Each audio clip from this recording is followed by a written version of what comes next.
انت الأقوى، لأن قوتك مش تهمة، قوتك هي حقك. بس خلوني بالبداية أتكلم عن قضية مهمة جدا موجودة بالفعل وحديث السوشيال ميديا بالفترة الحالية، وهي قضية الدكتورة نوال الدجوي اللي حققت، طبعا احنا كلنا زي ما احنا عارفين الدكتورة نوال الدجوي حققت إنجازات كبيرة جدا وأسست جامعة من أكبر الجامعات الموجودة في مصر، من الجامعات الخاصة. أنا مش طبعا هتناقش في الموضوع بشكل اللي حصل معاها، سواء حادث سرقة أو وفاة حفيدها، لأن المسألة دي كلها أمام القضاء، ولكن هتناقش معاكم بقصتها بنطاق برنامج انت الأقوى.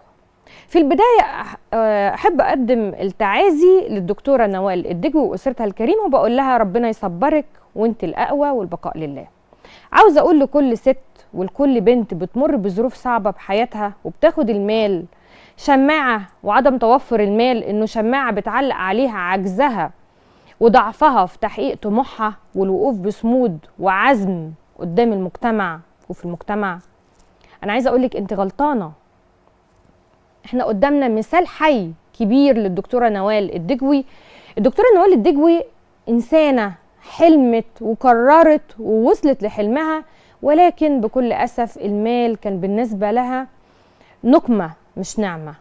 لكن نقدر نقول بسبب الحسد طبعا فقدت الدكتورة نوال الدجوي ابنها وبنتها، وبسبب الطمع وعدم الرضا فقدت حفيدها. عاوز أقول لكل ست وبنت عندها طموح وإصرار، إصرارك وهو اللي هيحقق حلمك وهيخليكي توصلي لأي حاجة انت عاوزاها.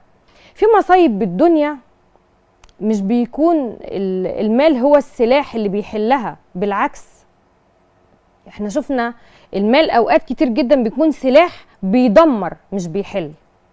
عاوزة اقول الفلوس مهمة ولكن مش كل حاجة. عاوزة اقولك حافظي على قيمتك وحافظي على كرامتك وحافظي على صحتك، لان هم اهم حاجة، وخصوصا صحتك. ومش عايزاكي تضعفي، دايما خلي كلمة لأ هي الكلمة الأقوى اللي بترفض أي حاجة بتخليكي تتنازلي عن مبادئك وقيمتك وطموحك. عايزة أقولك بعزمك وإصرارك هتحققي وهتعدي أي حاجة صعبة في الحياة.